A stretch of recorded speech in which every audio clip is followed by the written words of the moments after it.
Numbers don't lie, numbers don't lie. Numbers don't lie, numbers don't lie.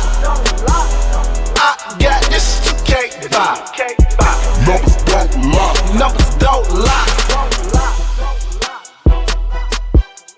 Oh yeah, man. Y'all know what time it is. It's time for the Crimson Mass Show Gold. And I am your host, MFG Deez. And I'm going to do what I do best. Give you some wrestling opinions that just might piss you off. We're going to get right into it. AEW Dynamite. The first thing that popped off, you get another excellent promo from MJF. Now MJF's this American hero, you know, this patriot, you know, he has the red, white, and blue. He's out here with that ugly title. It's ugly. It's hideous, y'all. But he's out there. He's doing his thing. I think it's easy to get to the point where you start to take MJF for granted because now there's just an expectation. When he comes out, he's going to cut a scathing promo. He's going to be an asshole in his promos. I mean, that's just who MJF is. And he did it again. He went in on the fans, the crowd, Will Ospreay.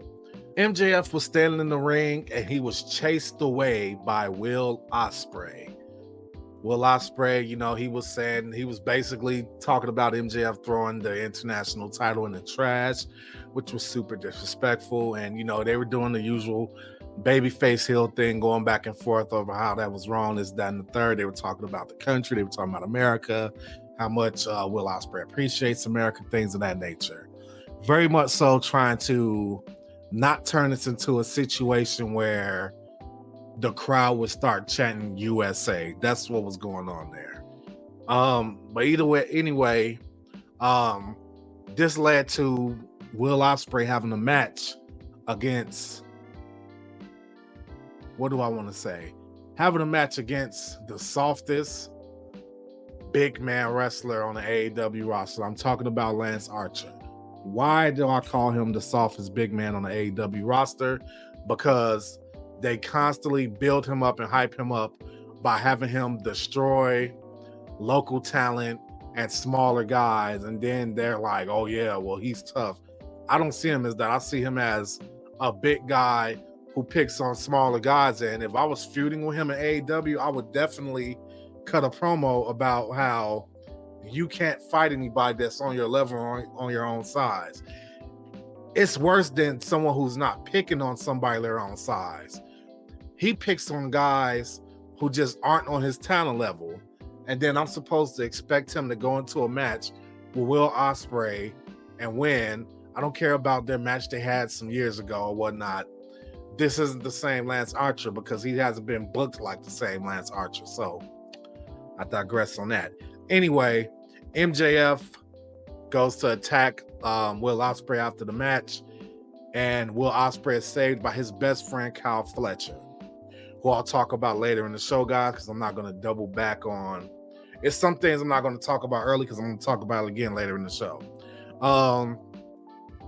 And these guys cut a little promo on each other. So just usual excellent work by MJF, and he's doing great with this new American hero gimmick. I'm loving it. Kris Statlander. I love Kris Statlander. I think Kris Statlander has the look. She has the skill. And on Dynamite, she was fighting Willow Nightingale, who I also like. I just don't like her as much as Kris Statlander. Those two put on a decent match like I knew they would. A big girl match. They put it on and it was pretty damn good.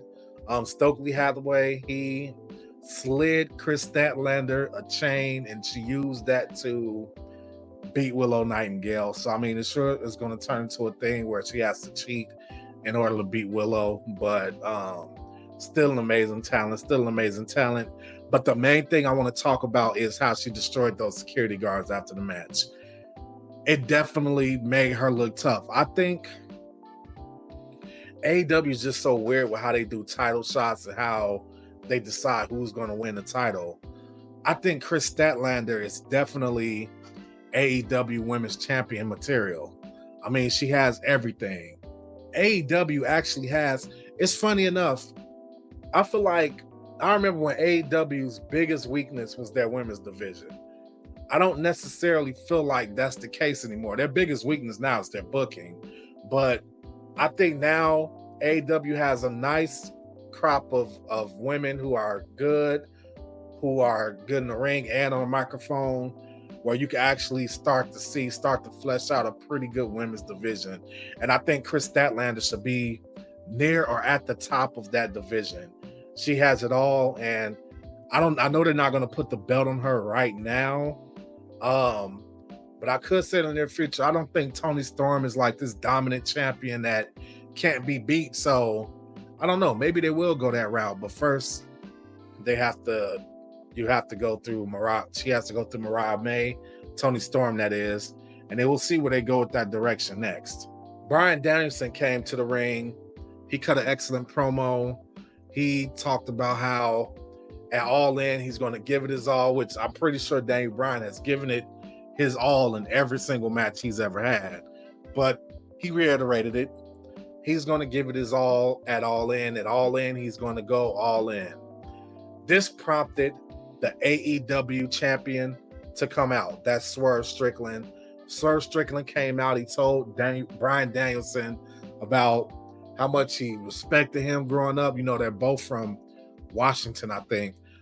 He respected him growing up. Everybody looked up to him, but he let him know it's not just going to be you coming into All In taking the AEW championship. That's not happening. And then he told him, look, you might not get to walk out of All In.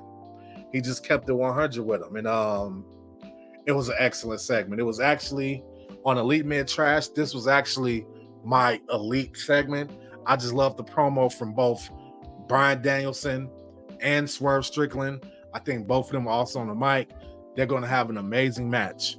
I do think that this is the end for Bryan Danielson. I think the reason why they set it up to where this was happening with Swerve Strickland at All In, a huge pay-per-view. I think the reason for that is because Swerve has been chosen to retire Bryan Danielson.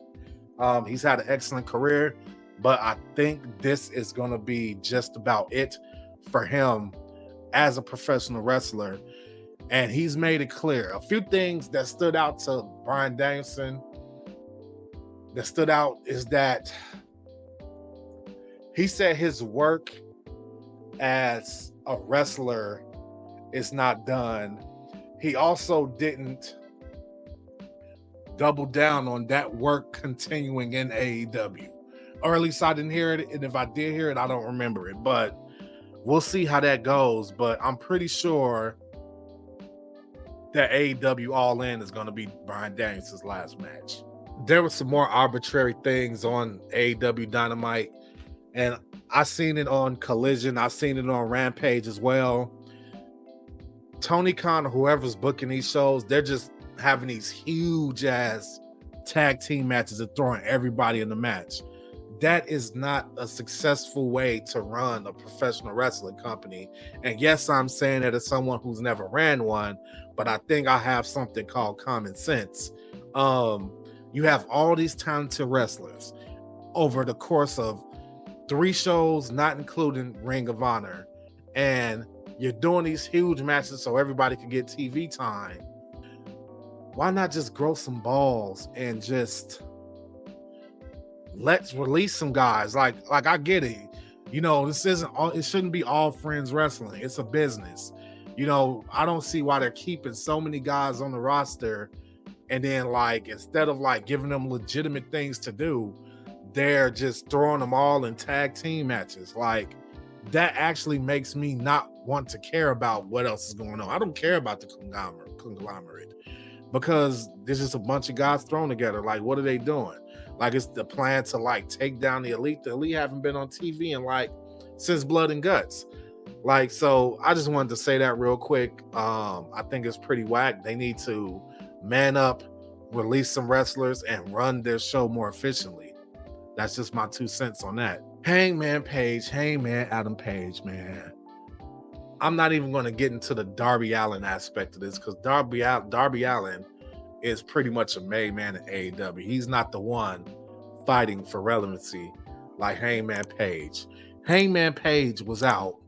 He came back with this whole new badass outlaw cowboy gimmick where he comes out, he's spitting, like he's a tough cowboy.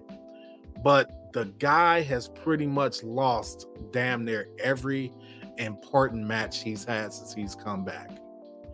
Every single one, damn near. And you lose enough matches when you just come back, it starts to make you look weaker and weaker and less relevant.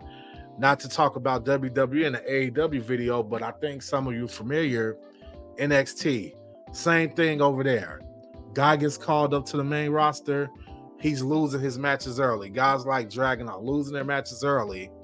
And then it's like, why as a fan should I invest in the future of this professional wrestler if you guys have him losing the minute you debut him to a mainstream audience? So back to Hangman Page. So now you came back with this badass gimmick, bad guy gimmick, and you're still losing matches. So it's kind of just like, what you acting bad for? It hasn't changed anything as far as like your success rate in AEW. Just my 2 cents.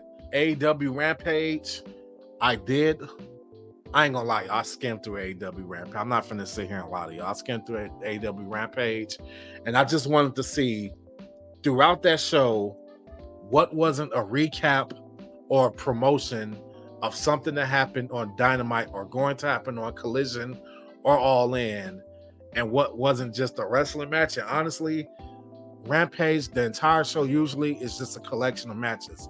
The matches are good matches, but they don't really do anything to promote a storyline, which is what I mainly talk about. Promote a storyline on Rampage. Like, for example, you'll get something like a backstage segment by The Learning Tree talking about what they did on Dynamite, what they're going to do on Collision, or what they're going to do it All In, but you don't get any actual like traction. I understand Cowboy Rick or whatever his name is, Bounty Hunter Jake or whatever his name is. I think he had a match on there. It's not relevant to me. Like, it's not really doing anything to progress the storyline. So yeah, honestly, I'm just keeping it straight with you guys. I watch the big ticket things that are on AEW television. Collision, man, Christian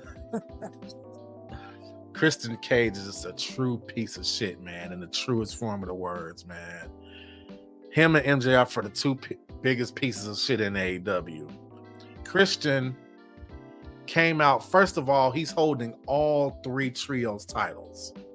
And he's saying, oh yeah, I'm going to give these titles to, the people who earned it. He gives one to Nick Wayne. Like, here, Nick Wayne, you're my son. You're the future of wrestling. Nick Wayne goes up to kill switch Luchasaurus, whatever we want to call him. You did a good job in the match, blah, blah, blah, blah, blah, but you didn't earn this. You're not the child of a woman who birthed the future best wrestler in the business. Gives Kill Switch's title to Nick Wayne's mom. Kill Switch start like shaking. He was shaking. He was so mad. But we seen him shaking before. Like, what are you going to do about it, Kill Switch? What are you going to do? You keep getting disrespected. You're just going to let Christian Cage do whatever he wants. And Christian turns his back on him, and he's talking about this and that. And right when Kill Switch grabbed Christian Cage's shoulder to tell him, like, cuss him the hell out comes the House of Black. The House of Black comes out. Lights go out. Boom. Buddy Matthews is back. They attack the patriarchy. Get out of there. Boom. They're cut off by the Bullet Club. Bullet Club Gold. The Bang Bang Gang. Cut off by my boys. They turn tail. Nick Wayne gets stranded. Nick Wayne gets beat the fuck up. And so I guess we're going to probably have a match between the Bang Bang Gang and the House of Black to determine who fights the patriarchy. They should have just did like a triple threat match or some shit like that. That would have been awesome. This is going to be real quick. I've done it for 2 weeks in a row now. I'm fucking done talking about Hologram. He looks stupid. He's talented in the ring, but he looks fucking stupid. I'm done bashing the guy, done talking about him. You know, this is going to be the last thing I say about him until he does something relevant. The guy looks stupid, and that's all I'm going to say about it. Mariah May came, and she was to join commentary. And I think this is the first time, but she finally catches up to Tony Schiavone. And she tells Tony Schiavone, "Can I speak? Can I speak now, bitch? Can I speak now?" It was fucking hilarious. Oh man, she pressed the shit out of Tony. Tony was he was stuttering like a mug, man. She pressed the shit out of Tony Schiavone. That shit was funny because I actually forgot about the whole speak now, bitch thing for a second, but now that she reminded me, that shit had me dying. Anyway, Toni Storm came out, started beating the shit out of Mariah May. They started beating the shit out of each other. Toni Storm did a crossbody off of the stage onto Mariah May and Christopher Daniels, who was trying to break it up. And then Toni Storm went to the ring. She got attacked by some girl. They haven't done anything on AEW television to promote her. I imagine she's from Ring of Honor. They haven't done anything on AEW television to promote her, so I don't know who the hell she is. They said she's a fashionista, whatever. Anyway, that happened, and that is what it was. I can't wait to see these two women tear each other apart. Let me say this. If AEW plays its cards right, Kyle Fletcher is a fucking star. I've liked Kyle Fletcher when he was in Aussie Open. I like Kyle Fletcher now. Kyle Fletcher has the look. He has the entrance music. He has the entrance. He has the skill in the ring. You can have the next Will Ospreay in Kyle Fletcher. You just have to play the cards right. Know how to book the kid. That's why AEW needs to stop signing these old wrestlers, these ex-WWE wrestlers, because they have the future right there in their hands. And if you're not respecting or not giving a chance to the future will end up in fucking NXT. I guarantee you that. But Kyle Fletcher is a dog. He has the it factor. He's going to be facing MJF in an eliminator match. If he wins, he'll get a shot at the title for MJF the following week on Dynamite. He's going to win the eliminator match. He's going to lose the title match. They want to do Will Ospreay and MJF at All In, which makes sense. But Kyle Fletcher should definitely be on the radar. We're going to see how it's going to play out as far as the Don Callis family and Kyle Fletcher, because I'm not sure if this is going to turn into a thing where Kyle Fletcher screws his best friend Will Ospreay, or if Don Callis screws Kyle Fletcher. So we'll see how that plays out. But Kyle Fletcher has a bright future if handled correctly. This next part, I kind of can't believe it. One of the reasons I skipped over Rampage is because the one thing I wanted to talk about on Rampage, I couldn't finish it off until I talked about Collision. I want to talk about the MxM Collection. Once again, I said it last week, I'm saying it again now. I am completely surprised by how quickly and how the fact that these guys have gotten over in AEW. It's happened. The crowd are into it. These guys are funny. They have a really good Fashion Police vibe to them, in which we know WWE dropped the ball with the Fashion Police. Hopefully, AEW doesn't drop the ball with the MxM Collection. They're being presented well. They're funny. They're actually winning matches. That's the big thing. They were funny in WWE, but the difference is that in AEW, they're actually winning matches and being treated as a proper tag team. On Rampage, they beat Private Party, a tag team that pretty much has been established. But again, I caution a tag team that probably should be higher up on the card than they are and could potentially end up somewhere else if they're not. But MxM Collection, I like the work they're doing so far, and so far they're over. The AEW crowd's really fucking with them. So we're going to see how that plays out as they continue their journey in AEW. We're going to end this thing off with something that started on Dynamite earlier in the week, with the Acclaimed calling out FTR. They finally got their face-to-face with FTR at the end of Collision. They had Collision main event was another one of those hodgepodge matches where they took every wrestler walking on earth and just threw them all in the match so they could have TV time. After the match, FTR was beginning to talk, but they were cut off by the Acclaimed. The Acclaimed came out and just cut a scathing promo on FTR. Scathing, I love it. It was the best promo the Acclaimed have ever cut. They destroyed FTR on the microphone. FTR, I don't even think they got to have a rebuttal or anything. The Acclaimed came out. They told, because the FTR, before the Acclaim came out, FTR came out and said, what you see in the ring is the lifeblood of AEW. The Acclaim came out and refuted that claim. They said, we are the lifeblood of AEW. We were the one who were in blood and guts, who helped our team, AEW, win the victory. We are homegrown talent. We are the lifeblood of AEW, and not one lie was fucking detected. Not one lie was detected. The Acclaim told the truth. Mark Briscoe tried to break it up. He tried to make the peace. He said, this is what the Young Bucks want. Nobody was hearing it. FTR put out the hand, and I think the Acclaim made the right choice. Fuck your hand. I'm not shaking your hand, dog. Y'all was talking shit. Now we hearing. Now all of a sudden, we want to shake hands? No. Billy Gunn got them and said, nah, we out. And that's it. So I can't wait to see how this continues. I will never forgive Tony Khan and AEW for them screwing the Acclaimed out of the tag team titles. It was not time for them to drop those titles when they had them, and they should have held them for a lot longer, because that would have built them as a homegrown tag team. So that's my 2 cents on that. And that's my 2 cents on AEW for this week. Thank you guys for watching the Crimson Mask Show Gold, and I will see you next time. Crimson Mask Pro Wrestling with an Attitude.